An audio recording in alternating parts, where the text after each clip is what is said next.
Merci Père éternel pour ta grâce, merci pour ta présence. Merci pour ton amour envers chacun de nous, Père éternel. Je te prie maintenant, Seigneur, de venir prendre le total contrôle de ce temps d'exhortation. Afin qu'éternel, mon Dieu, ton peuple soit enseigné par ta parole, par ton Esprit Saint. Père éternel, prends total contrôle de mon être. Afin que moi-même je sois enseigné par ce que tu m'as dit ce jour au travers de ma bouche. Père éternel de gloire, Saint-Esprit, je te prie de disposer les cœurs. Afin que ce message, éternel, mon Dieu, soit planté dans le cœur de tes enfants. Et que cela puisse grandir afin de porter du fruit. Du fruit de la repentance. Du fruit de l'esprit tel que tu le déclares dans ta parole de Galates chapitre 5 verset 22. Afin d'aider tes enfants à marcher dans cette vie de sanctification et de consécration totale. Viens et prends total contrôle cet esprit de Dieu. Au nom tout puissant de Jésus. Amen. Gloire à Jésus. Gloire à Jésus. On acclame encore le Seigneur. On acclame Jésus. On acclame Jésus. Gloire à Jésus. Amen. En ce jour, nous allons continuer vraiment depuis déjà 3 dimanches. Le Seigneur nous parle de la prière. Amen. De comment prier. Et nous avons vu que le Seigneur a demandé une certaine disposition de cœur. Lorsqu'on vient devant sa face, on doit avoir une certaine disposition de cœur. Le Seigneur nous a dit que l'on ne l'adore pas pour les hommes, mais on l'adore en regardant lui l'Éternel et non en regardant les hommes. Amen. Et le Seigneur nous a dit, lorsqu'on vient devant sa face, on doit venir avec un cœur sincère. Et lorsque tu as un cœur sincère, le Seigneur te visite. Le Seigneur te touche. Et le Seigneur agit dans ta vie. Amen. Et aujourd'hui, le Seigneur va nous parler d'un 3e élément important. Lorsque nous sommes en prière. Et nous avons vu que lorsqu'on parle de prière, ce n'est pas seulement lorsqu'on parle en parole ou bien même en pensée. On a dit que c'est dans notre quotidien de tous les jours. Parce que notre vie doit être une vie de prière. Notre vie doit être une vie d'adoration. Je ne sais pas si on se comprend. Amen. Notre vie doit être une vie de prière. Parce que le Seigneur dit prier en tout lieu et en tout temps. Pourquoi le Seigneur dit prier en tout temps? Le Seigneur dit prier en tout temps parce que chaque seconde de notre vie, nous devons être en prière. Quand on dit être en prière, c'est quoi?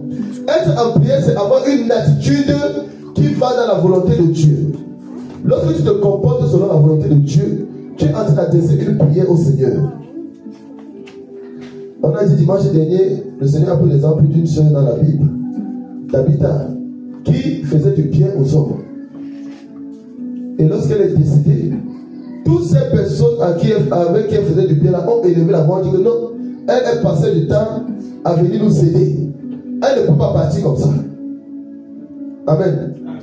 Donc l'attitude qu'elle manifestait en aidant les gens était une prière qu'elle donnait auprès du Seigneur. Même si elle-même elle ne savait pas. Mais à cause de cela, le Seigneur l'a fait revenir sur la terre.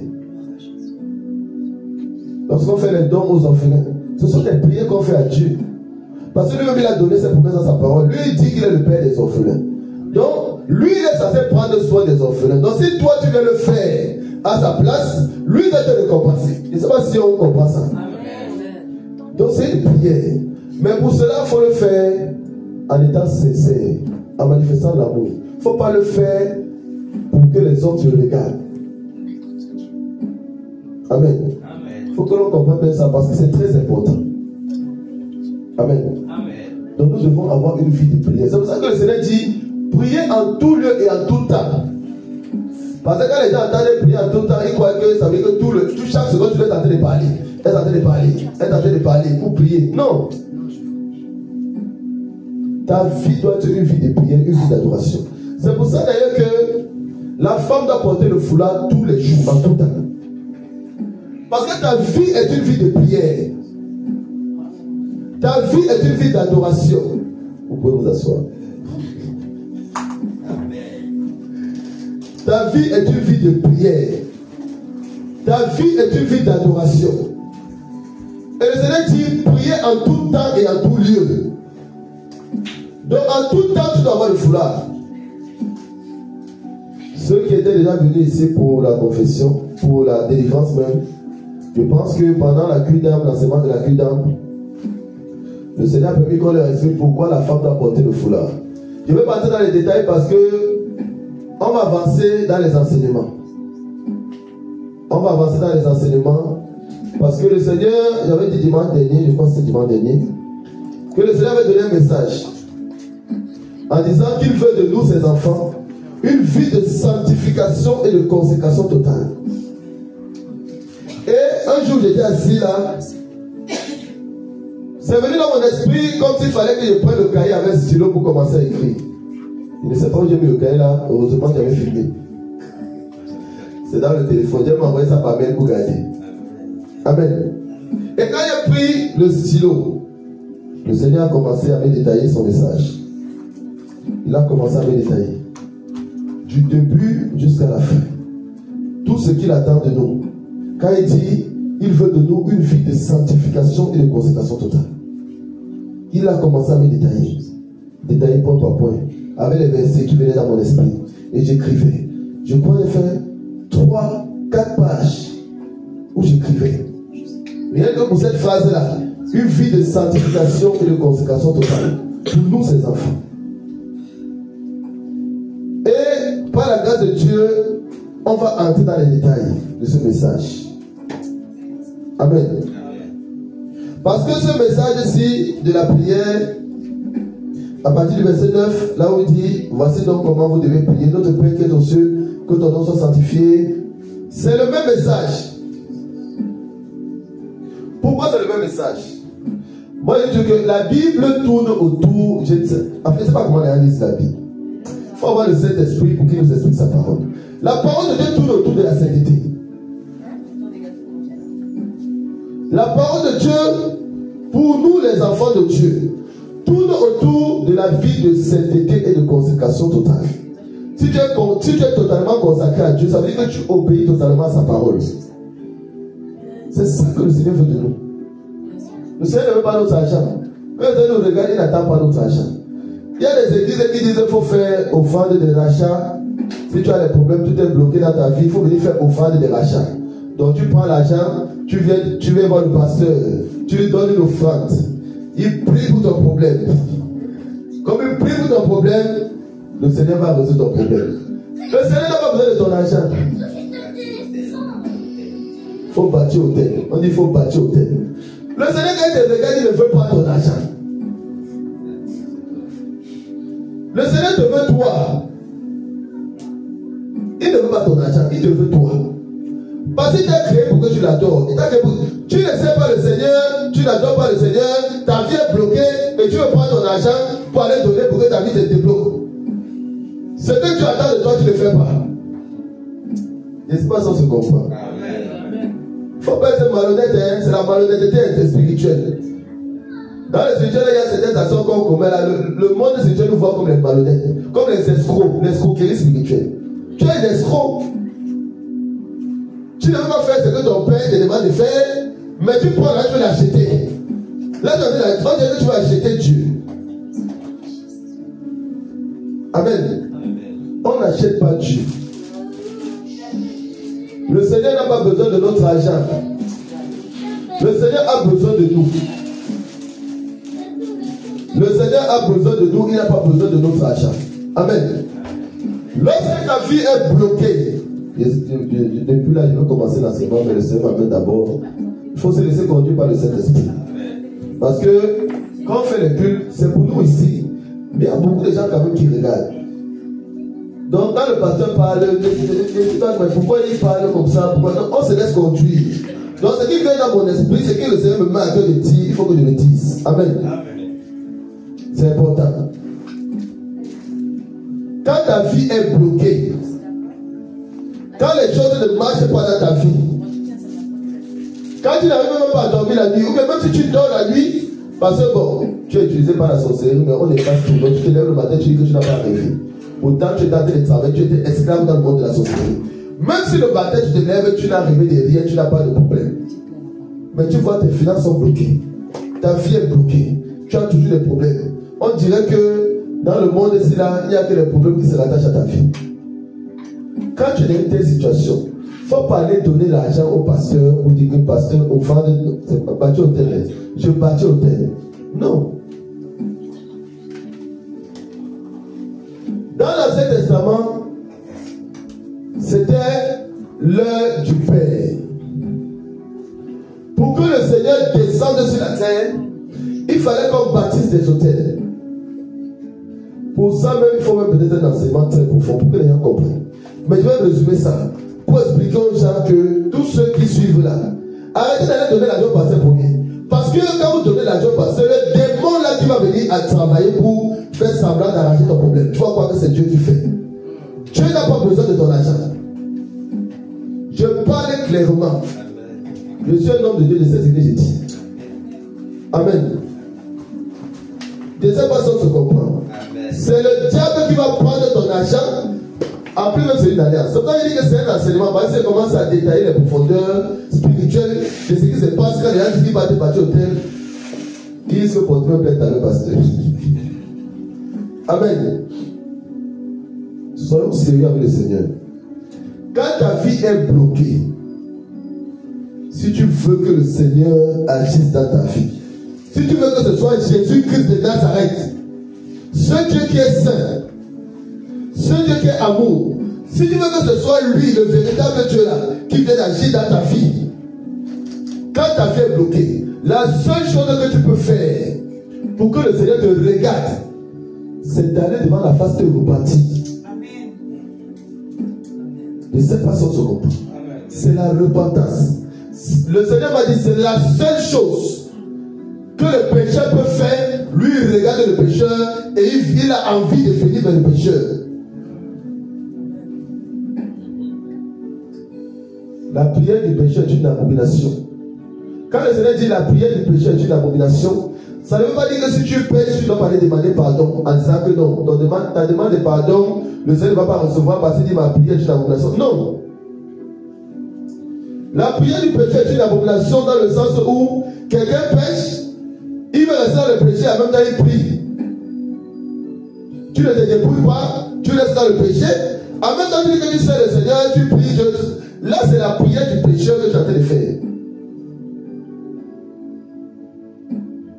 Tu passes ton temps à manifester la colère, tu n'as pas décidé de quitter la colère, mais tu pries, tu dis Seigneur, il faut me remplir de ton feu, il faut me remplir de ton onction, il faut activer mes dons de guérison, il faut m'utiliser. Oh Seigneur Jésus, tu adores même le Seigneur, tu chantes même le Seigneur, alors que tu es dans le péché, tu ne peux pas sortir de là.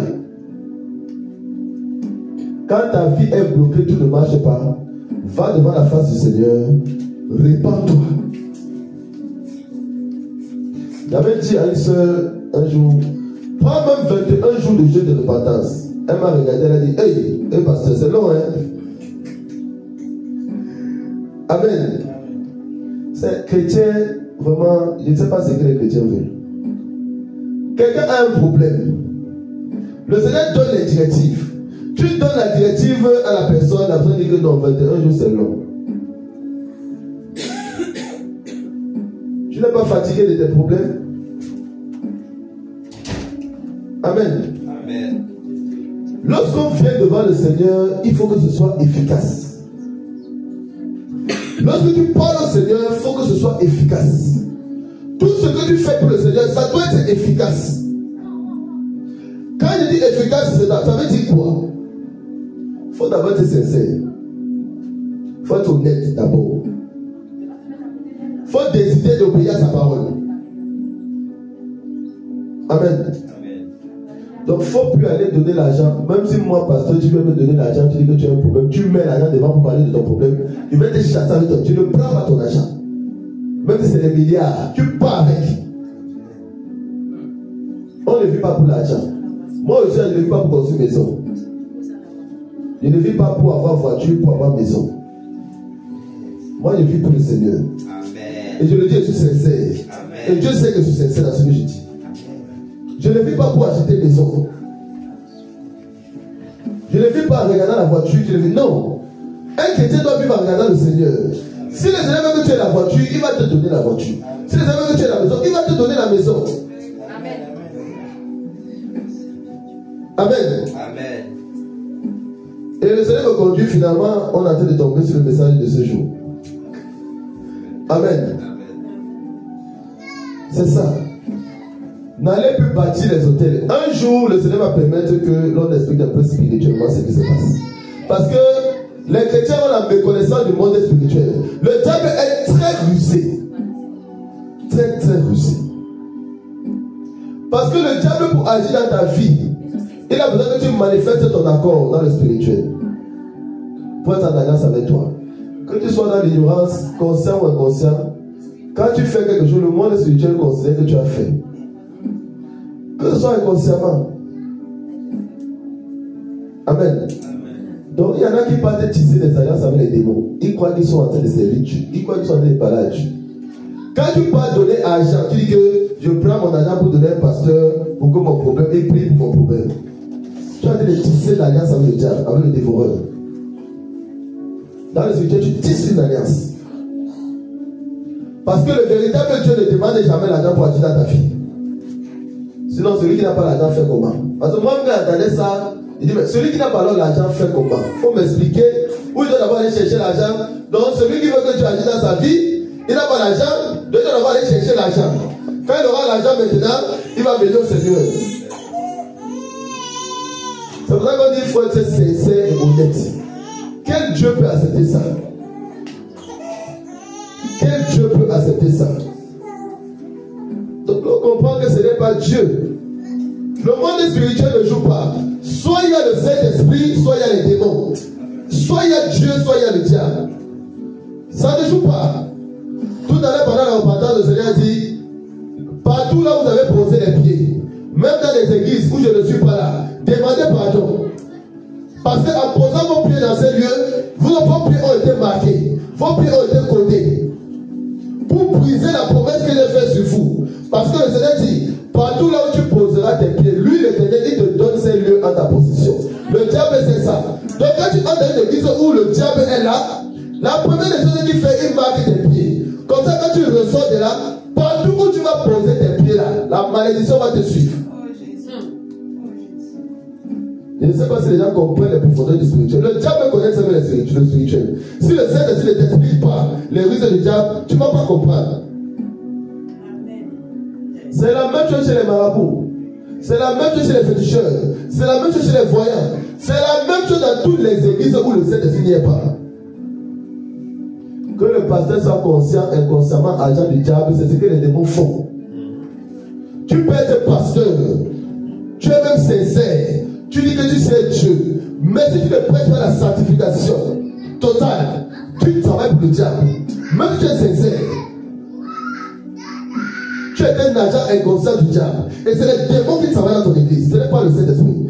Mais le Seigneur par sa grâce, parce qu'il sait que tu es sincère, il va tout faire pour que son véritable message arrive à toi, pour que tu changes le message. Maintenant, il faut être humble pour accepter de changer le message. Parce que c'est un pasteur, il serve le Seigneur dans la sincérité. Quand le véritable message arrive, il regarde les clients. Bon, ouais, le client est sorti de ma bouche. Je voulais dire, le client est sorti. Donc il regarde les 10 mais les offrandes qui vont arriver, il dit que bon, si elle commence à parler de ça là, l'équipe va se vider. Donc, on va un peu. Je vais parler un peu, je vais parler un peu. Femme, bon, elle peut porter pantalon, mais elle sait un haut qui dépasse un peu, on ne voit pas ses fesses. Elle peut porter pantalon. On commence un peu à diluer le message du Seigneur. Amen. Le Seigneur dit, maudit soit celui qui retranche quelque chose de sa parole. Et qui ajoute quelque chose. Qui ajoute ou qui retranche. Celui qui ajoute et qui retranche quelque chose de sa parole tombe sur la malédiction. C'est pour ça que le Seigneur a dit que nombreux ne courent pas à aller enseigner. Le Seigneur dit ça sa parole. Ne soyez pas nombreux à courir pour aller enseigner. Il le dit. Pourquoi il le dit? Parce que quand tu prends le micro, tu dis que tu parles de la part de Jésus-Christ de Nazareth. Si ce n'est pas son message que tu dis ici au peuple de Dieu, toi-même il faut voir. Le diable se met à distance, il te regarde. Parce que là, lui ne peut pas intervenir. Parce que toi, tu as de combattre Dieu. Je ne sais pas si on se comprend.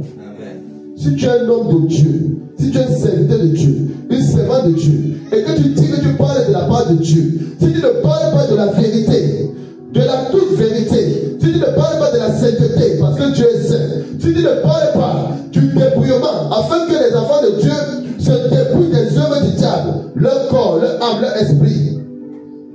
Tu es un agent, que tu sois conscient ou inconscient, tu es un agent du diable. Et c'est les démons qui travaillent dans ton église. Parce que ton église encourage le péché.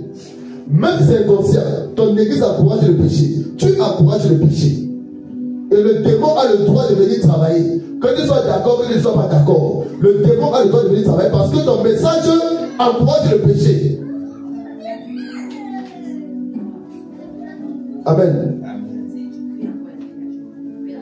Ne sais pas si on comprend.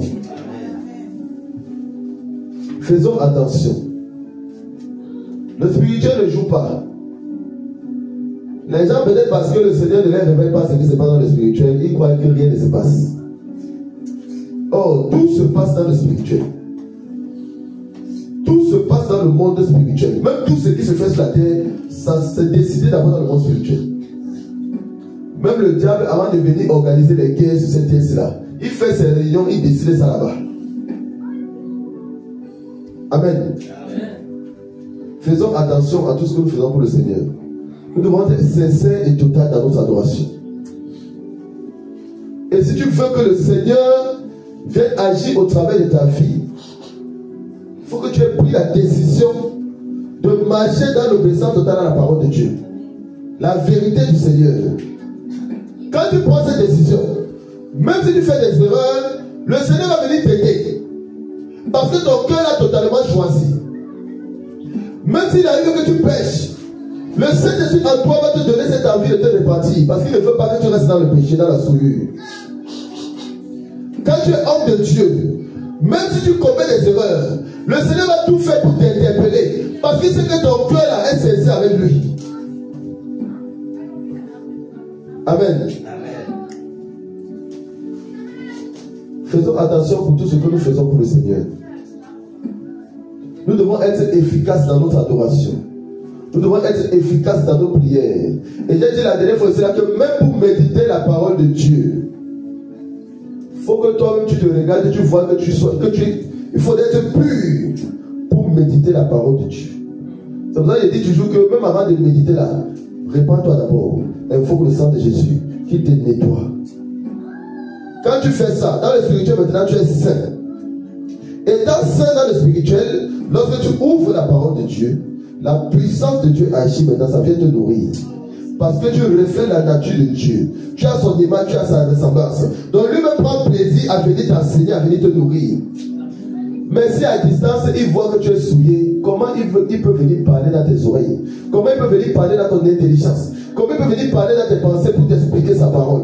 C'est pas possible. Soyons honnêtes avec le Seigneur. Amen. Amen. Soyons efficaces dans tout ce que nous faisons. Matthieu chapitre 6, verset 7. Le Seigneur dit: en priant, ne multipliez pas de vaines paroles, comme les païens qui s'imaginent qu'à force de paroles, ils seront exaucés. Amen.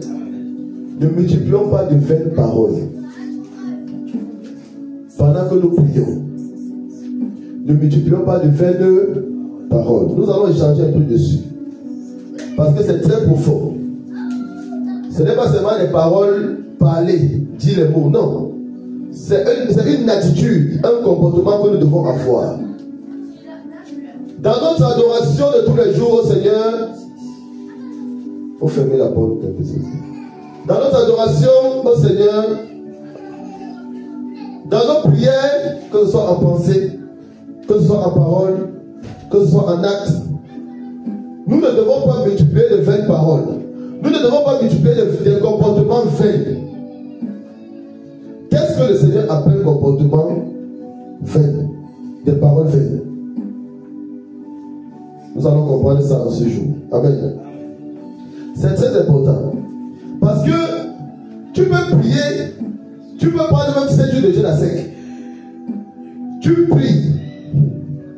Mais si pendant ton jeûne, dans ton attitude, dans tes pensées, dans tes paroles que tu déclares pendant ton jeûne, S'il y a des comportements vains, s'il y a des paroles vaines, s'il y a des pensées vaines, ça annule tes prières. Tu vas faire 7 jours de jeûne à 7 pour rien du tout. Je ne sais pas si on se comprend.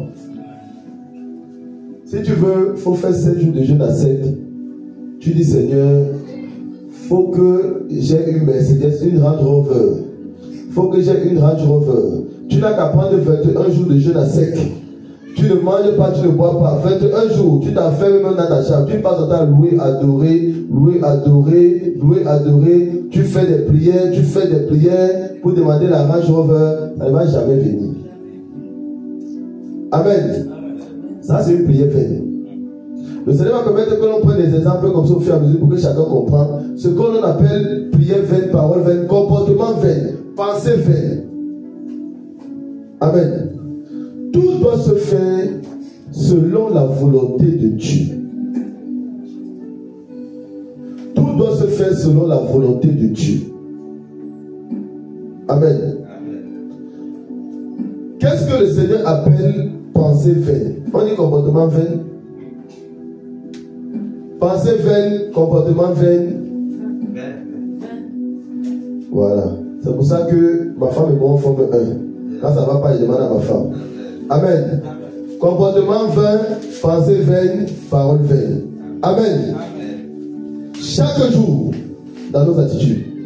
Si tu vas donner les dons aux orphelins et que tu as appelé les médias pour qu'on te voie, c'est en vain que tu l'as fait. Le Seigneur ne peut pas te répondre. Qu'est-ce que le Seigneur appelle comportement vain, pensée vaine, parole vaine? La demande de Dieu, une bénédiction. Qui veut dormir, va nous lire ce passage de Matthieu chapitre 6, verset 25 à 33.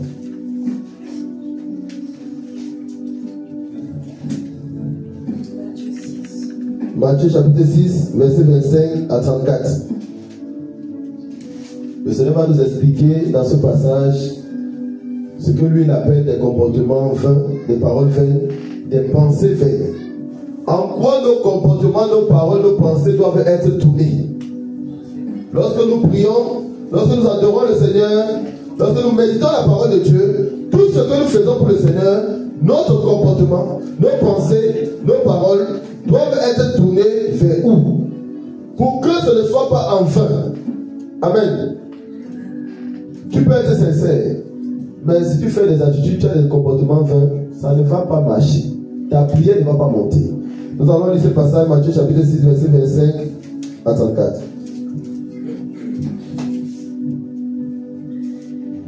Amen. Amen. Je lis par la grâce de Dieu avec révérence. C'est pourquoi je vous dis, ne vous inquiétez pas pour votre vie de ce que vous mangerez, ni pour votre corps, de quoi vous serez vêtus. La vie n'est-elle pas plus que la nourriture, et le corps plus que le vêtement? Regardez les oiseaux du ciel.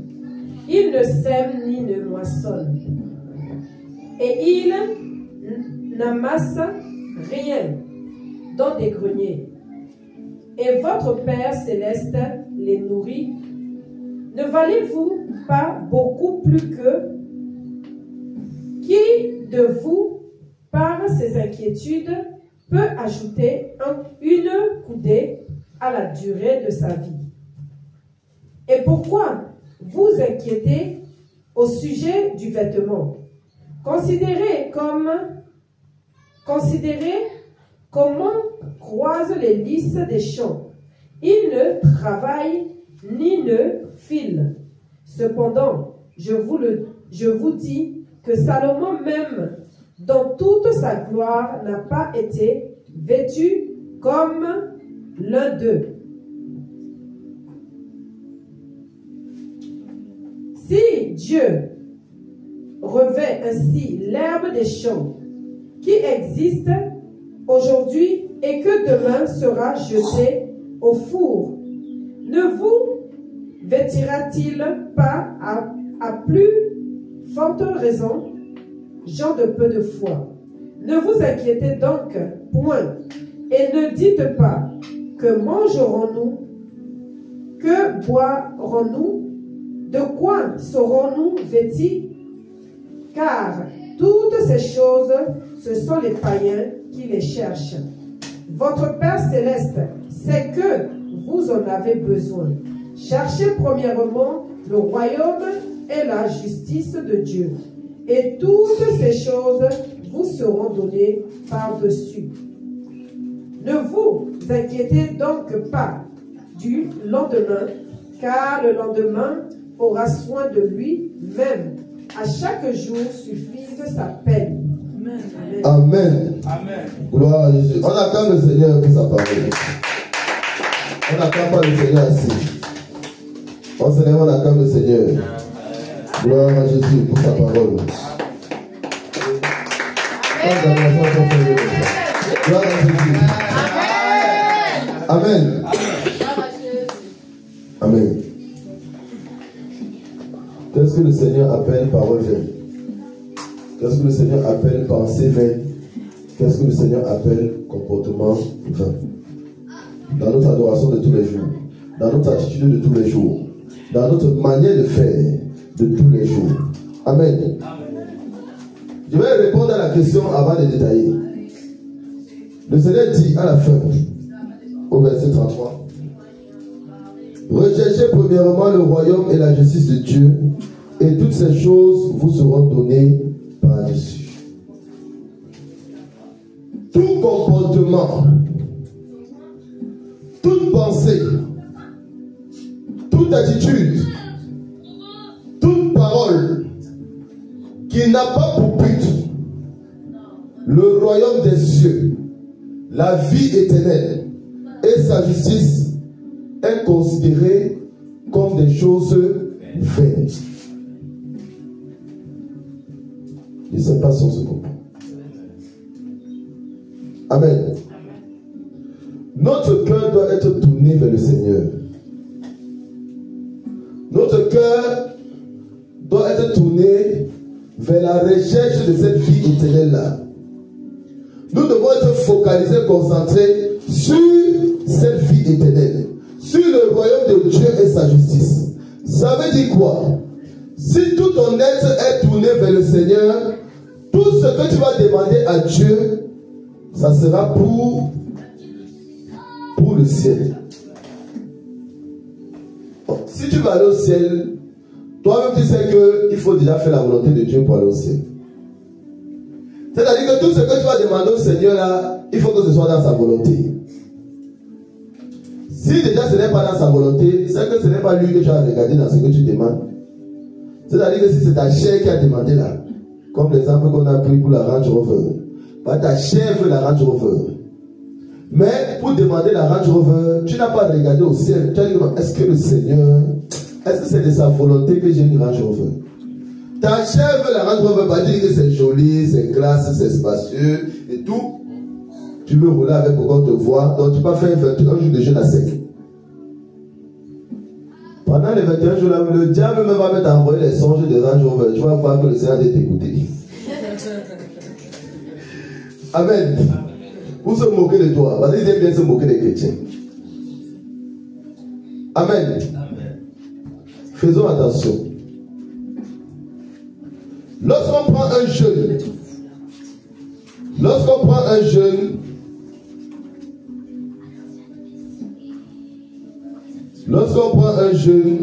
pour demander quelque chose au Seigneur, il faudrait que cette demande que l'on veut faire au Seigneur soit dans sa volonté. Amen. Amen. Il faut que ce soit d'abord dans sa volonté. Si ce n'est pas de sa volonté, il ne faut même pas demander. Après, c'est vrai que le Seigneur, parce qu'il nous aime, l'on peut demander même quelque chose de la chair, le Seigneur nous donne. Mais le Seigneur va donner à condition que cette chose-là ne va pas te détruire. Il sait que, bon, s'il dit qu'il ne te donne pas, tu ne vas pas te déranger. S'il te donne, tu ne vas pas te déranger. Tu vas rester droit, tu vas rester honnête, tu vas rester dans le message total. Si le Seigneur dit que s'il te donne une Mercedes, une grosse Mercedes pour rouler avec, si lui sait que ton cœur ne sera pas dessus, Il peut te donner. Bon, ça ne sera pas pour te balader avec pour les gens te voient, hein, pour le servir.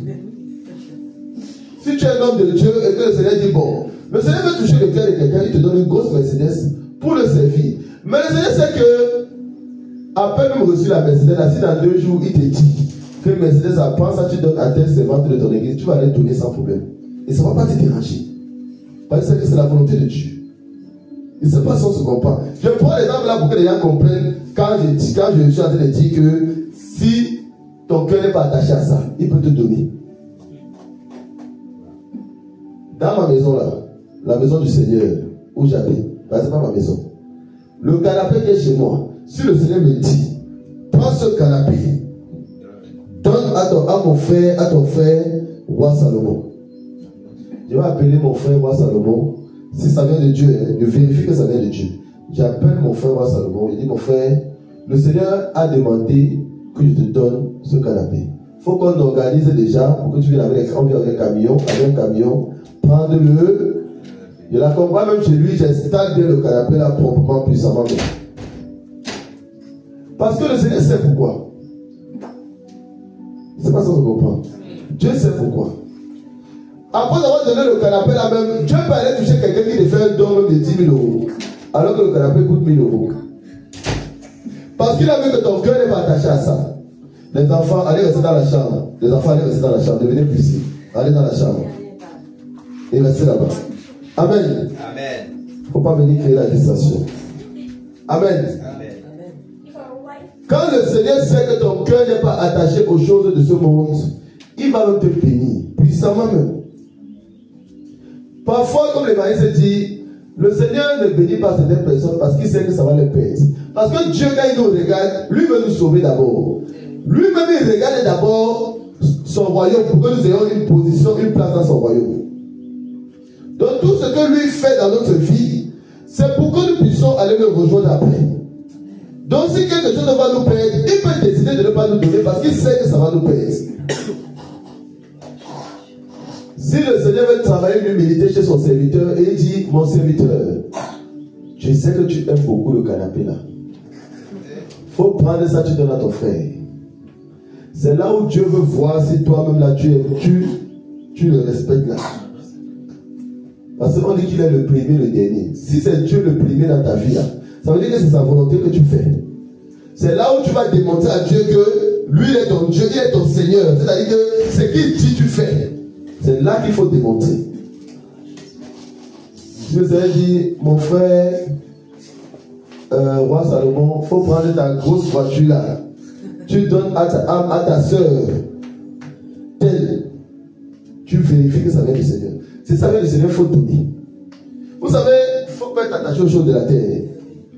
Parce que les choses de cette terre là, Dieu peut nous donner sa abondance. Lui-même il a dit, recherchez premièrement le royaume des cieux et sa justice. Et toutes ces autres choses-là vous seront données. Lui, mais, j'ai une soeur, la dernière fois, j'étais avec une soeur, avec le pasteur Christian, on était avec une soeur en entretien. Elle regardait tellement les choses de la terre. Mais on lui a dit, mais, c'est vrai de Dieu, tu crois que maison que tu dis que tu vas travailler pour acheter, tu crois que Dieu ne peut te donner la maison? Moi, je sais que si je vais avoir une maison sur la terre, il n'y a pas besoin de prendre des prêts. Le jour où Dieu va, si Dieu décide que j'ai une maison, il va me donner une maison. Amen. S'il décide que je n'aurai pas maison, je vais laisser une pas maison, mais c'est que là-bas aussi j'ai ma maison. Amen. Donc nous devons tout faire pour aller au ciel. Parce que là-bas c'est l'éternité. Hein? Quand on dit ciel, c'est le jeu. Je dis toujours que le père Abraham est décédé depuis combien d'années? Ça fait plus de 2000 ans. Les apôtres sont décédés depuis combien d'années? Depuis là, ils sont au ciel. Les apôtres, l'apôtre Pierre, l'apôtre Paul, ils sont au ciel en ce moment.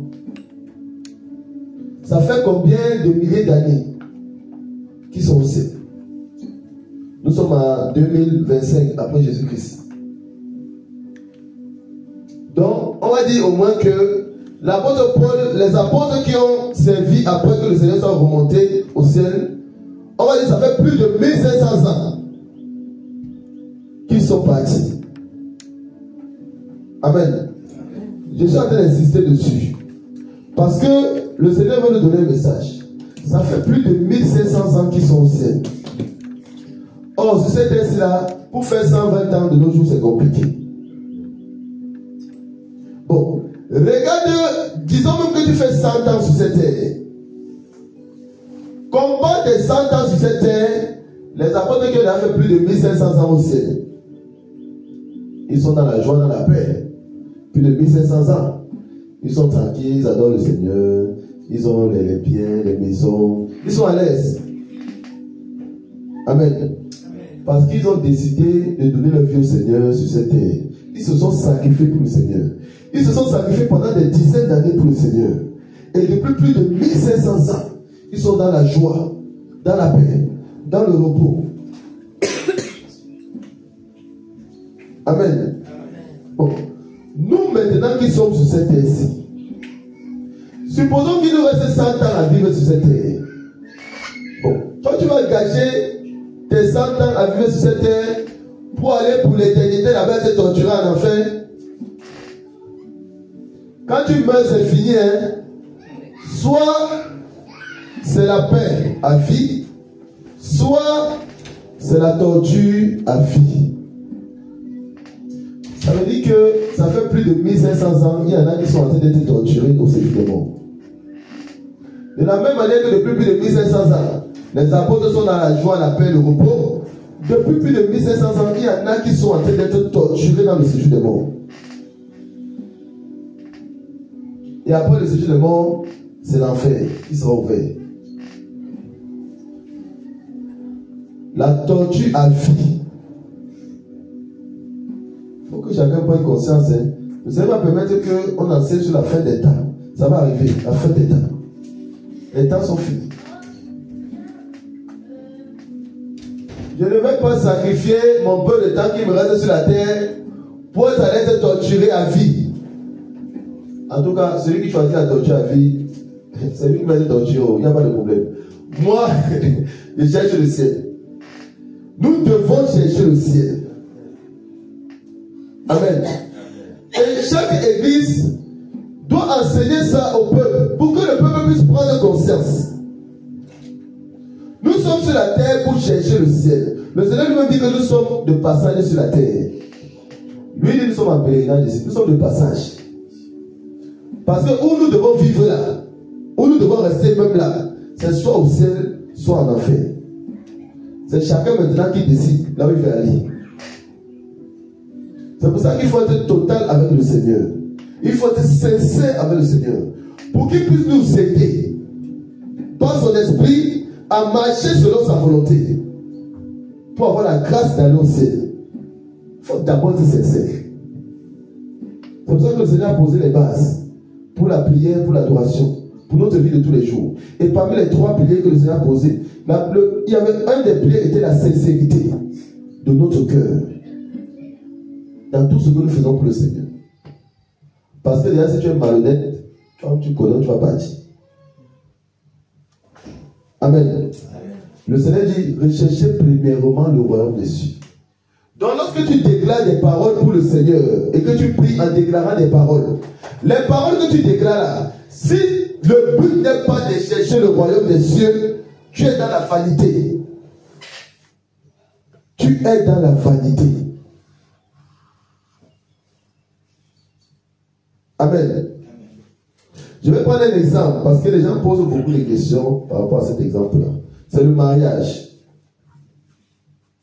C'est le mariage. Parce que le Seigneur dit dans sa parole que lorsque nous allons mourir sur cette terre, au ciel nous ne serons plus mariés. Au ciel nous ne serons plus mariés. Amen. Chacun va recevoir ses biens, ses dons, ses grâces, ses trésors qu'il a récoltés au ciel en servant le Seigneur. Au ciel nous serons ensemble, mais nous ne serons plus mariés. Parce que nous ne serons plus dans ce corps charnel. Chacun aura maintenant un corps céleste. Amen. Mais les gens viennent poser la question, mariage là, est-ce qu'on prie alors pour le mariage? Parce que le Seigneur a dit qu'au ciel nous ne sommes plus mariés. Donc le mariage là, c'est pour la terre. C'est pour la terre. Maintenant, est-ce qu'on doit prier pour le mariage? Je pose la question au peuple de Dieu. On va échanger un peu dessus. J'ai envie qu'on échange un peu dessus. Est-ce qu'on doit prier pour le mariage? Oui. Et il y a un oui qui est sorti avec force et puissance là-bas derrière. Il y a un oui qui est sorti avec force et puissance. Est-ce qu'on doit prier pour le mariage? Oui, serviteur de Dieu. Pour répondre, normalement, on ne doit pas prier pour le mariage parce que le mariage fait partie des bénédictions célestes. Et celui qui est délivré reçoit automatiquement son mariage parce que Dieu dit qu'il n'est pas bon que l'homme soit seul. Amen. Avec parole de Dieu à l'appui, c'est puissant. Donc le serviteur de Dieu dit que normalement, le serviteur de Dieu dit normalement on ne doit pas prier pour le mariage parce que ça fait partie des bénédictions célestes. Et que le Seigneur lui-même a dit dans sa parole qu'il n'est pas bon que l'homme soit seul. Amen. Vous pouvez avoir un avis contraire. On va échanger. Il n'y a pas de mauvaise réponse. Non, c'est un avis. Oui. Il faut te lever, c'est vrai de Dieu Salomé. Il ne faut pas te cacher. Donne ta réponse. Pour moi, on doit prier pour le mariage. Oui. Parce que la parole de Dieu déclare que malheur aux enfants qui prennent des décisions sans nous. D'abord pour le choix des conjoints, on doit prier pour ça. On ne doit pas faire le choix nous-mêmes. On doit toujours aller vers le Seigneur. Par exemple, si un homme veut se marier, il doit prier, demander au Seigneur de nous guider vers la femme de sa destinée. Là déjà c'est une prière. Et quand le frère vient vers la sœur aussi, avant de répondre oui, il doit aller aussi vers le Seigneur, il doit prier le Seigneur, demander sa volonté. Et si Dieu dit oui, c'est bon, là il peut dire oui. Si Dieu dit non, elle doit dire non. Amen. On doit toujours prier avant toute chose en fait. Gloire à Dieu. Amen. Sois béni, servant de Dieu. Autre réponse, est-ce qu'on doit prier pour le mariage? Il faut donner les réponses. Il n'y a pas de mauvaise réponse. Il n'y a pas de mauvaise réponse. Est-ce qu'on doit prier pour le mariage? Amen. Voilà. Donc, moi, il me semble. Oui, servant de Dieu.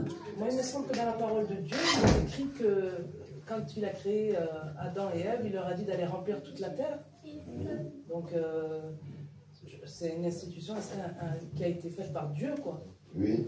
Donc, si quelqu'un n'a pas le mariage, je pense qu'il faut qu'elle le demande, mais comme a dit la sœur, avec la volonté du Seigneur et sa direction. D'accord. Donc, la semaine de Dieu dit qu'il faut demander au Seigneur pour le mariage. Amen. Gloire à Dieu. Bon. Oui. Seigneur de Dieu. Comme le Seigneur l'a dit, c'est pas le fait de prier pour le mariage. Parce que Dieu, quand tu es délivré, quand tu appartiens, quand tu es enfant de Dieu. On n'entend pas bien. Donne un peu notre micro.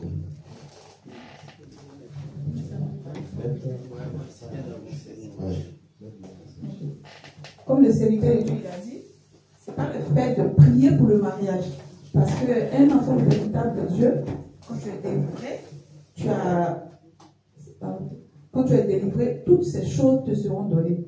Mais sauf que, avant de se marier, il faut demander aussi la volonté de Dieu, le choix du conjoint, parce qu'elle a parlé du choix du conjoint.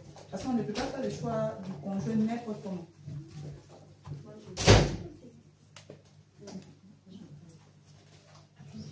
Amen.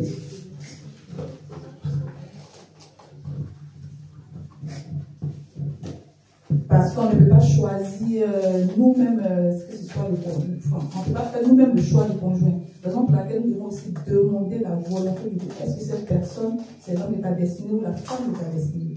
En tant que chrétien, enfant de Dieu. Amen. Oui, c'est vrai de Dieu. Vous avez demandé si on doit prier pour le mariage. Oui. Est-ce qu'on doit prier pour le mariage? Parce qu'il y a beaucoup de sœurs qui posent, évidemment, ce sont toutes les sœurs qui posent la question.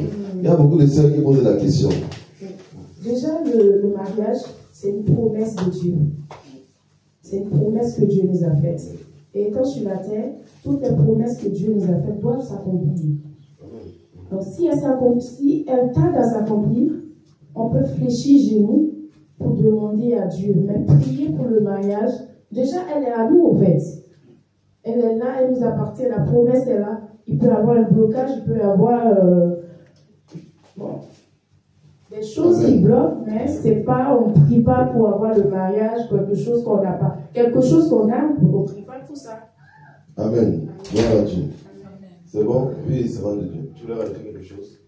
Moi, je veux dire cela, c'est important aussi de prier pour le mariage et puis le choix de conjoint en fait.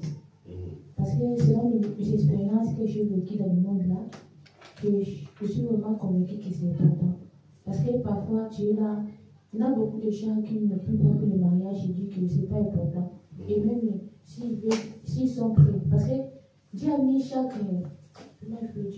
étape, chaque chose pour ses enfants. Peut-être toi, tu veux déjà te marier. Le temps que toi, tu veux te marier, ce n'est pas le temps du Seigneur. Donc, il vaut mieux premièrement attendre le temps du Seigneur pour le mariage. Et deuxièmement, si on veut prier pour ça, pour moi, c'est tout ça normal.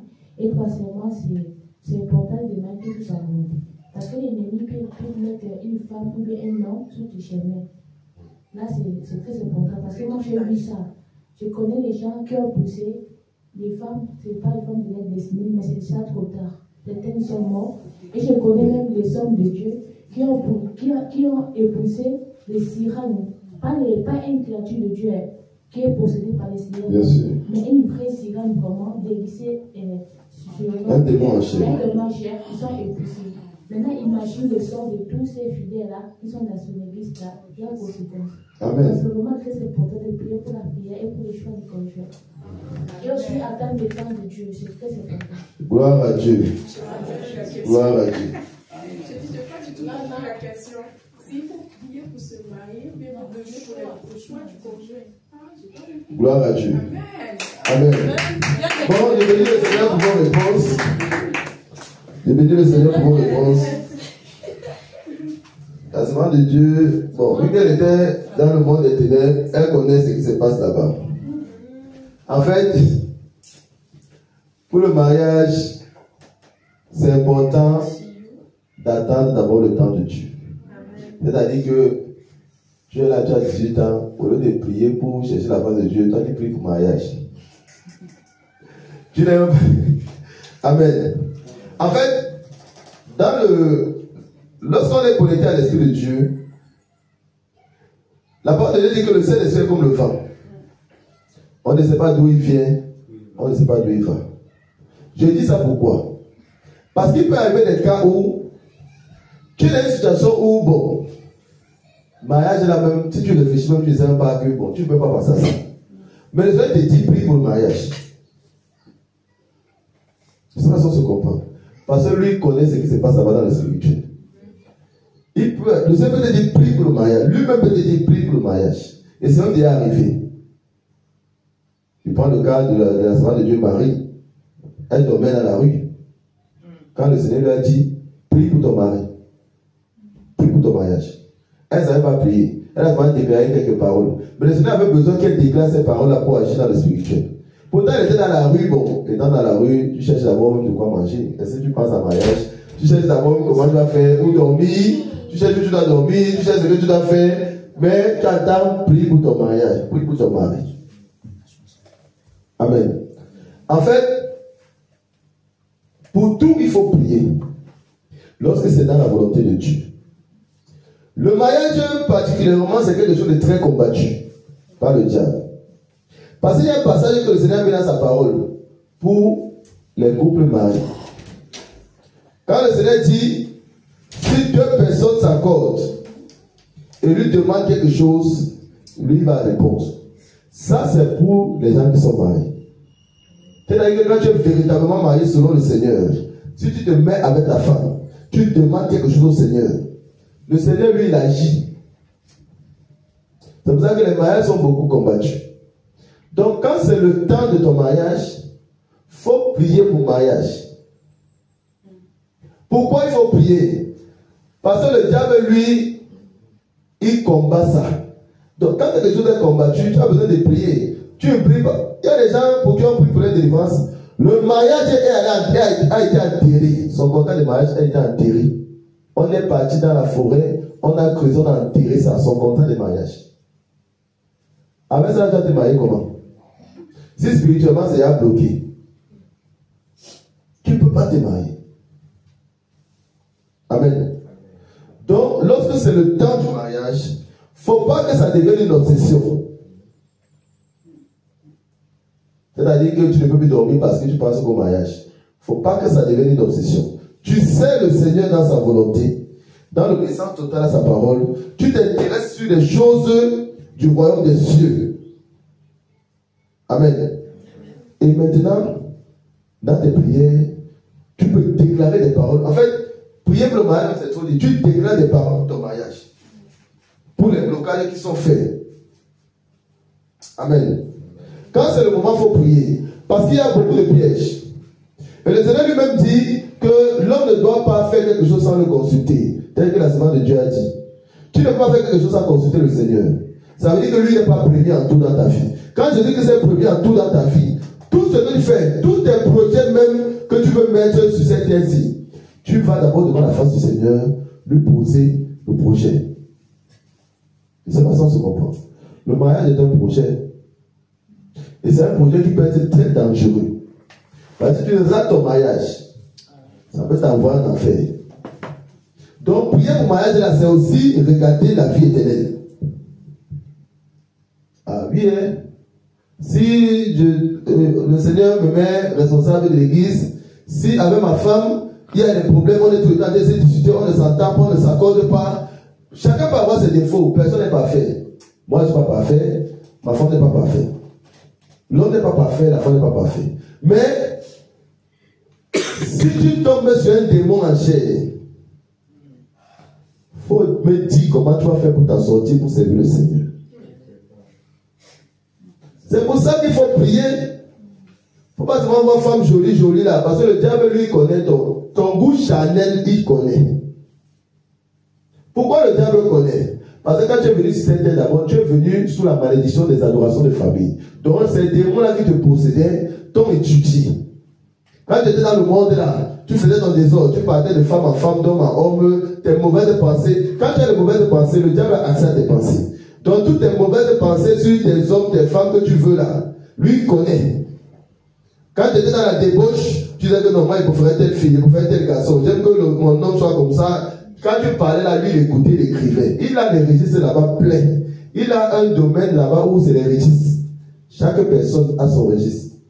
Il note sur chacun tout ce que tu fais. Tes mauvaises pensées, il note. Tout ce que tu fais, il note. Tout ce que l'on fait qui n'est pas en accord avec la parole de Dieu, le diable note.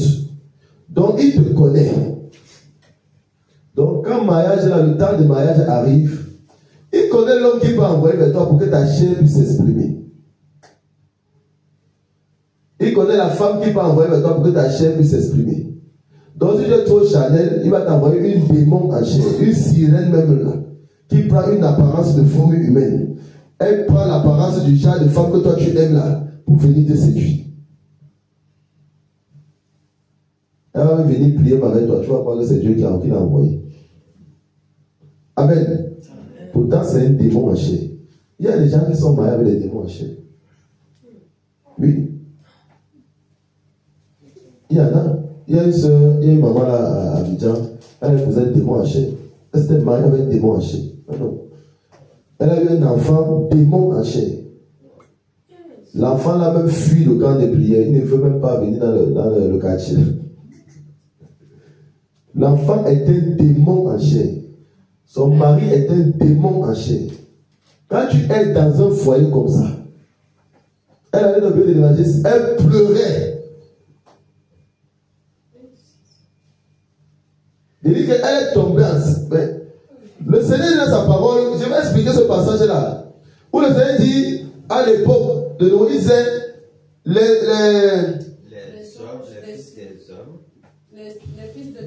les fils de Dieu ont vu que les femmes étaient belles. Les fils de Dieu là, c'est les anges déchus. C'est les démons. Parce que les anges sont appelés les fils de Dieu.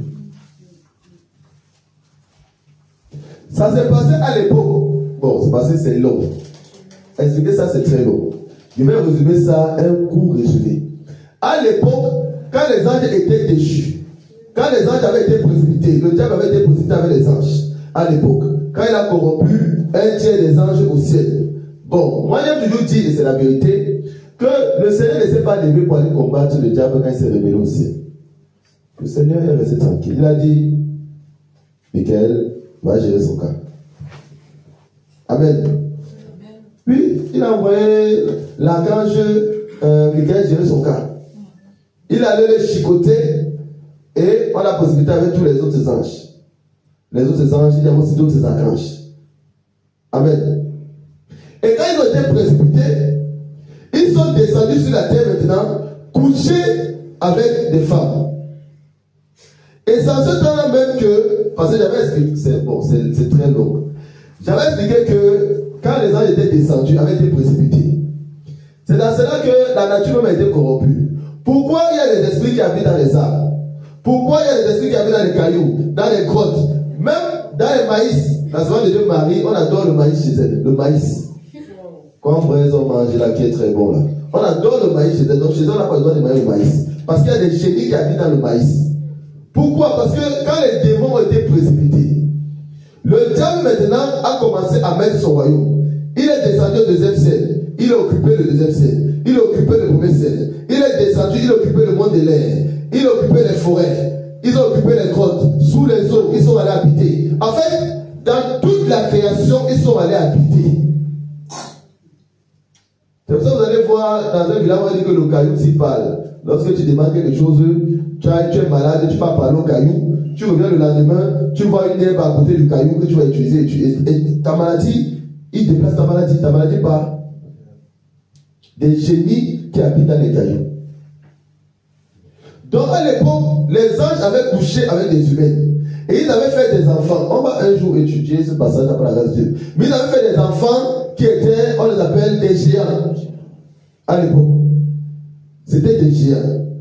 Quand vous voyez les films là, ceux qui font les films, ce sont des très grands satanistes. Ils savent ce qu'ils font. Tous les films qu'on voit là, les films d'horreur, les films de combat, les films, tout ça, c'est ce qui existait. Et ça existe dans le monde spirituel. C'est les démons eux-mêmes là qui viennent l'expliquer aux scénaristes là, ce qu'ils font dans le monde spirituel, pour qu'eux-mêmes ils écrivent ça. Et lui, il fait le film avec. Donc à l'époque, ils avaient couché avec les femmes. Ils avaient fait des géants. Amen. Mais aujourd'hui, nous sommes dans le spirituel.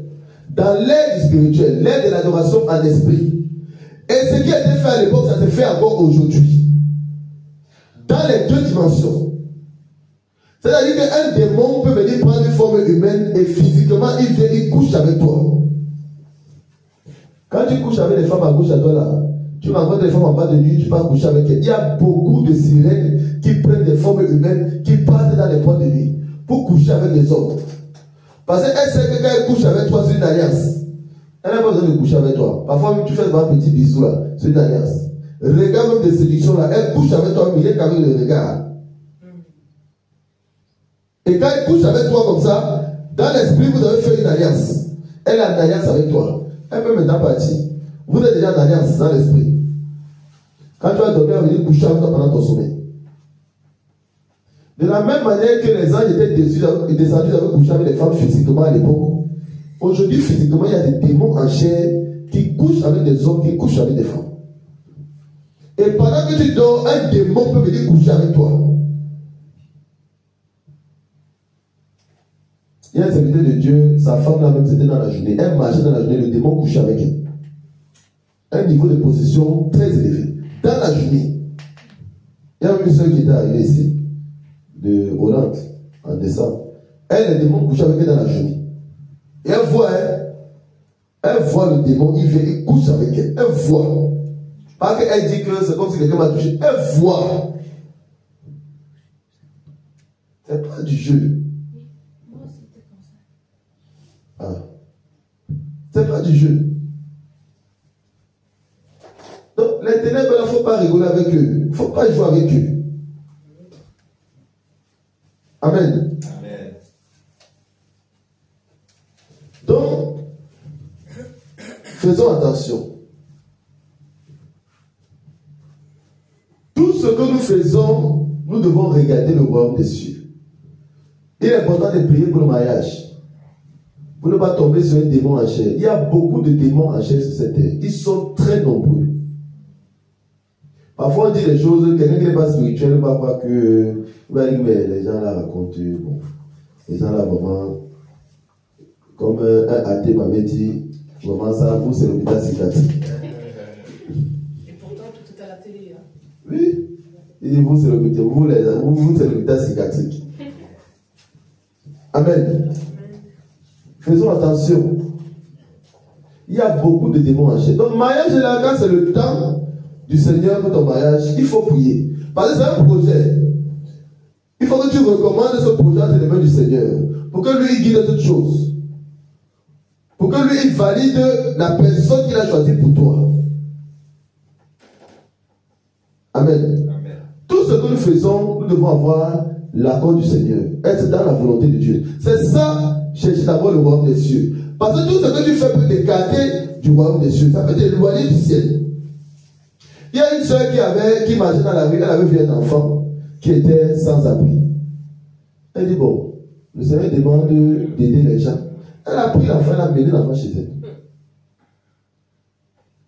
Une sorcière, l'enfant là. Quand l'enfant est arrivé chez elle, le désordre, les problèmes. Elle pleure. Seigneur, pourquoi? Seigneur, qu'est-ce qui se passe? Le Seigneur lui a dit, lui-même il lui a dit, que mais, toi tu allais la prendre, tu as mis chez toi. Est-ce que je t'ai demandé de la mettre chez toi? Amen. Je ne sais pas si on se comprend. Amen.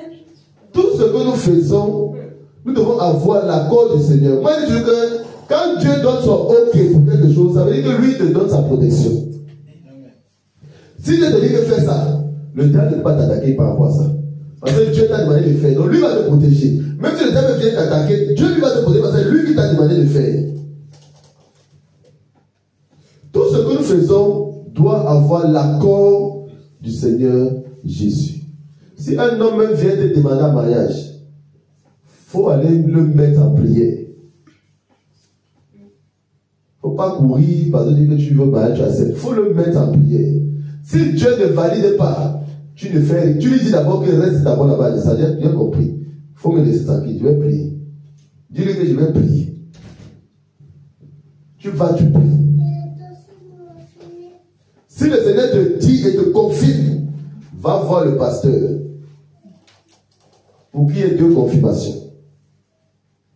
Tu dis, pasteur, le Seigneur, quand tu es dans une assemblée et que le Seigneur sait qu'il va t'utiliser, passer par toi pour bénir, pour unir 2 personnes, le Seigneur va te donner, il va te dire que lui c'est dans sa volonté. Si moi-même je ne suis pas convaincu que c'est la volonté de Dieu, là, moi je ne le fais pas. Mais je dis que bon, on va voir notre pasteur. On ne va pas faire quelque chose où les gens vont venir me demander que je n'étais pas envoyé faire. Il y a un mariage ici que le Seigneur m'a montré. Le jour où ça va arriver, il sait que le Seigneur a donné son OK. Amen. C'est ça. Tout ce que nous faisons doit être dans la volonté de Dieu. Et tous nos projets, nous devons les recommander entre les mains du Seigneur. Afin que lui-même puisse prendre le total contrôle. Amen. Même si tu es avec une soeur, un frère, et que vous venez de rencontrer le Seigneur, il faut prier, tu demandes au Seigneur, est-ce que je peux me marier avec lui? Parce qu'en tout, nous devons chercher la volonté de Dieu. Faire ça ne veut pas dire que tu n'aimes pas le frère, ça ne veut pas dire que tu n'aimes pas la soeur. Bon, il avait fait ça avec ma femme. Elle n'aime pas quand il parle de ça. J'avais demandé au Seigneur, il m'a répondu 2 fois. Il m'a dit, il m'a confirmé. Il faut demander. Pourtant, on avait 2 enfants, 3 enfants qu'on a. 2 enfants. 3 enfants. Quand on est venu au Seigneur, ils sont dans le concubinage. On vient au Seigneur, on a 3 enfants. J'ai quand même demandé. Elle serait partie. Ah, si le Seigneur me dit, je dois faire je vais aller au ciel. Mais attends, le but c'est d'aller au ciel. Ça ne veut pas dire que je déteste quelqu'un, c'est pas détester l'homme ou bien détester la femme. Le but c'est d'être dans la volonté de Dieu. Parce que si tu forces quelque chose où Dieu n'est pas dedans, vous ne pouvez pas être heureux. Et tu la bloques même. Parce que si Dieu a promis quelqu'un pour elle qui va la rendre heureuse, toi tu la bloques. Et c'est le diable qui va venir dans votre foyer. Ce n'est pas la méchanceté. Si vous avez 3 enfants et que le Seigneur te dit que non, elle ce n'est pas elle, va plutôt vers telle personne. Le Seigneur va l'amener, elle vers la personne qui va l'accepter avec les 3 enfants et elle sera heureuse. Le but c'est de faire la volonté de Dieu. Le but n'est pas de faire quelque chose pour la chair, pour faire plaisir à quelqu'un. Le pasteur Christian, il a combien d'enfants avec la dame avec qui il était? Quand il est venu au Seigneur, le Seigneur lui a dit, voilà ta femme là-bas, la prophétesse. C'est elle que tu vas épouser. Pourtant, il a plusieurs enfants avec une femme. Mais le Seigneur a dit, comme tu es venu dans ma présence, comme tu veux me servir là, c'est celle-ci que je mets à côté de toi. Parce que lui-même, Dieu sait que l'autre là d'abord, c'est Dieu qui connaît chacun. Amen. C'est Dieu qui connaît chacun. Faut être dans la... Faut pas mettre sur la tête pour faire plaisir à quelqu'un. Le premier point dans la prière, dans l'adoration, dans notre vie de tous les jours, c'est quoi? Quand on adore le Seigneur, on ne regarde pas les hommes, on regarde à Dieu. Donc, sentiment là, il faut d'abord laisser. Il faut regarder au Seigneur. Le Seigneur va te dire que non, c'est celle-là que je veux pour toi. Tu vas dire non, celle-ci est trop jolie. Aïe, elle a les formes comme ça là. Pourquoi tu m'envoies vers l'autre? Dieu sait que celle qui a les formes là, tu te mets avec elle là. Tu peux louper ton ciel. Elle va te détruire. Oui. Elle va te détruire. Toi, tu regardes les formes, tu es dans la chair. Mais elle va te détruire. Tu regardes les formes même là, tu es dans la chair là. Quand vous allez vieillir là, tu n'auras plus les formes là. Donc, c'est-à-dire que si toi tu n'aimes pas véritablement la personne, quand vous allez vieillir, tu vas la tromper. Si tu regardes une femme pour ses formes, tu regardes une femme, tu vas la tromper. Parce que quand les formes là, elle va accoucher, tout ça là, elle aura des enfants, tout ça là. Bon, comme ces formes que tu regardes, tu vas aller tourner ton regard vers d'autres personnes qui ont les formes que tu cherches là. Donc quand les gens sont mariés, quand les gens sont mariés, ils ont 20 ans de mariage, mais après tu comprends que l'homme est allé voir prendre une jeune fille et tout. Ça c'est ça. Il est dans la chair. En toute chose, nous devons être dans l'esprit. Pour connaître la volonté de Dieu et faire la volonté de Dieu. Et tout ce qui est combattu, ça a besoin de prier. Parce que le mariage là, ça concourt pour le ciel. Donc en priant pour ça, tu pries aussi parce que tu veux que ton avenir là, le Seigneur puisse véritablement t'utiliser comme il a voulu. Pour que après tu le rejoignes là-bas. Mais comme tu sais que si à côté de toi tu n'as pas quelqu'un, le Seigneur dit que la femme est une aide pour l'homme. Si tu n'as pas une aide à côté de toi là, tu peux parler au ciel. Vous devez même être seul, comme l'apôtre Paul. Là, il dit bon, là, on a fait ça, il faut faire d'abord être seul. Tu peux choisir de rester seul, il n'y a pas de problème. Tu sais le Seigneur. Mais il ne faut pas décider de rester seul pour aller avoir des pensées impudiques là-bas. Si l'un des autres va te chicoter. Si tu sens que c'est fort au niveau des pensées, prie pour le Seigneur, il te donne ta femme. Amen. Donc, c'est ça. Tout ce que nous faisons dans nos attitudes, tout ce que nous parlons dans nos prières, tout ce que nous pensons, le but doit être le royaume des cieux. Dans cela que même le mariage, le but c'est le royaume des cieux. Parce qu'un véritable mariage va t'accompagner au ciel. Amen. Une véritable femme qui est remplie du Saint-Esprit, mais elle ne peut qu'être une aide pour toi. Même si toi tu as des faiblesses, parce qu'elle aussi elle est guidée par le Saint-Esprit, elle va t'aider. Le Seigneur va l'utiliser pour te regarder. Le Seigneur va l'utiliser pour te conseiller. Le Seigneur va l'utiliser pour te donner des directives si peut-être tu es dans l'erreur. Si tu as un homme qui est conduit par l'Esprit de Dieu, mais le Seigneur va l'utiliser aussi pour te recadrer si tu as été dérouté. C'est comme ça que vous allez vous entraider. Amen. C'est ça le but. Le mariage c'est pour ça. C'est pour s'entraider, servir le Seigneur ensemble. Et s'entraider pour que l'un veille sur la vie éternelle de l'autre. Comme je dis toujours, moi je vis pour que ma femme puisse annoncer. Je vis aussi pour que tu sois au ciel. Parce que ça fait partie, il va te juger pour ça. Bon, elle souvent me dit ça, que tu vas rendre compte au Seigneur. Tu vas rendre compte au Seigneur. Mais c'est vrai, tout serviteur de Dieu sera jugé sur comment il s'est comporté avec sa femme. Parce que Dieu a dit dans sa parole, homme, il faut aimer la femme comme Christ aime l'église. Quand Christ regarde son église là, lui veut que son église le rejoigne. Donc toi, tu dois aimer ta femme comme Christ. Toi, ton but, c'est que ta femme rejoigne Christ. Amen. Donc, peu importe les situations, les problèmes, les trucs qu'il y a, il faut avoir une attitude dans le but qu'elle puisse aller vers le Seigneur. Donc, même si elle fait n'importe quel comportement là, toi, comporte-toi pour qu'elle puisse aller au ciel. Amen. Amen. Amen. Par la grâce de Dieu, si le Seigneur permet qu'il y ait un mariage le week-end prochain, on ne va pas entrer dans les détails du mariage et tout. C'est très profond. Et c'est ce que le Seigneur attend de nous. Nous sommes chrétiens. On dit qu'on veut être comme Christ. Il faut être comme Christ alors. Il faut comprendre ce que veut dire être comme Christ. Dans tous les domaines de notre vie, il faut comprendre ce que le Seigneur attend de nous. Ça, c'est la vérité. Peu importe ce que ta femme fait, si toi, l'homme, tu ne fais pas tout pour la sauver, pour l'aider, tu ne peux pas aller au ciel. C'est vrai, ça, tu ne peux pas aller au ciel. Si ta femme s'égare et qu'elle part en enfer et que toi tu n'as pas tout fait, tu vas la suivre là-bas. Mariage, ce n'est pas le jeu. Mariage, c'est pour qu'on veille l'un sur l'autre. Amen. Donc, et ça demande de l'humilité. De prendre sur soi. Parfois, même la femme va avoir un comportement. Prends sur toi. Parce que même si elle a un comportement un peu bizarre, au fur et à mesure aussi que vous servez le Seigneur, vous vivez, le Seigneur aussi va la transformer aussi davantage. Donc, il faut être patient. Il faut être humble et il faut être patient. Amen. Amen. On va entrer plus dans les détails quand le Seigneur va permettre qu'il puisse avoir le mariage. On va entrer dans les détails de ça. Amen. Amen. Donc, tout ce que nous faisons, le but doit être le royaume des cieux. Donc, si tu veux prendre un jeûne de prière, il faut bien réfléchir ton sujet de prière là. Est-ce que le but c'est le royaume des cieux?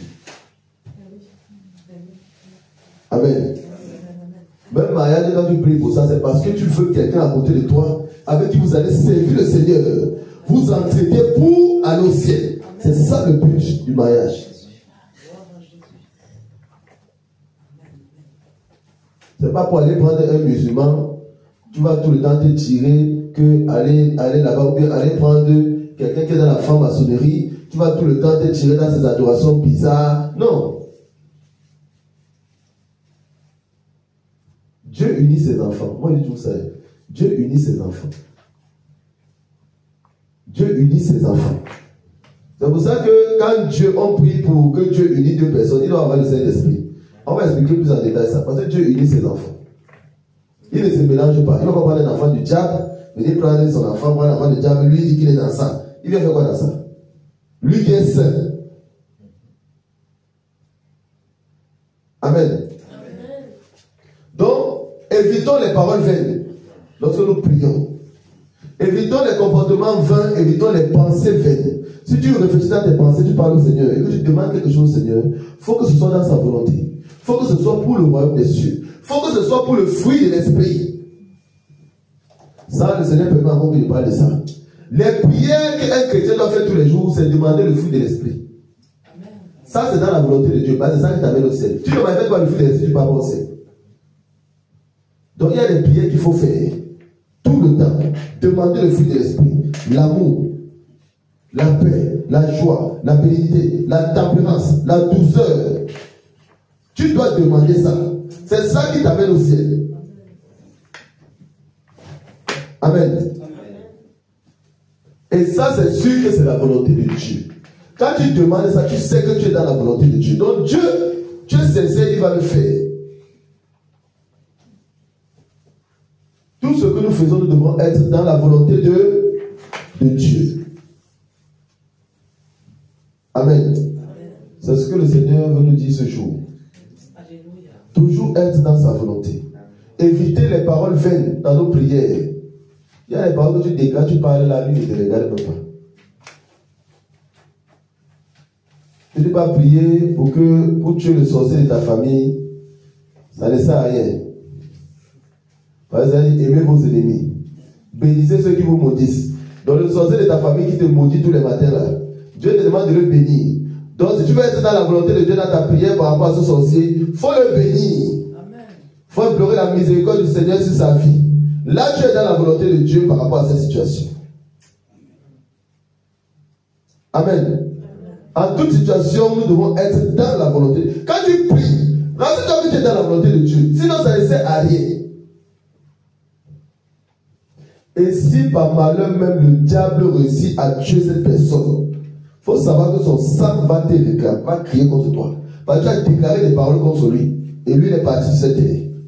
Il y a beaucoup de gens ici là. Les âmes sont en train de crier dans le séjour des morts, en train d'accuser les gens. Le Seigneur avait révélé ça la dernière fois. Que beaucoup d'âmes sont en train d'accuser les gens. Vous savez, l'homme aime bien accuser.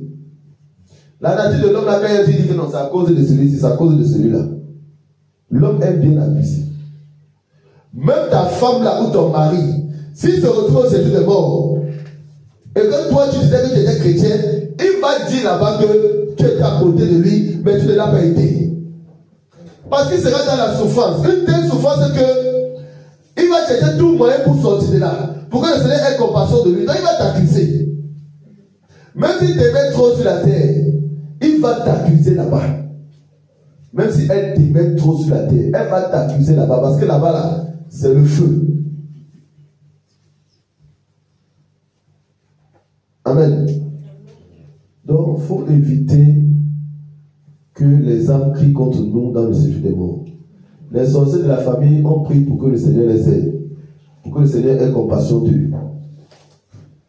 Amen. Voilà. Si tu veux que cette personne-là ne soit plus méchante, prie pour elle. Et le Seigneur, dans sa miséricorde, va faire que sa véritable parole arrive chez cette personne. Elle va donner sa vie à Jésus.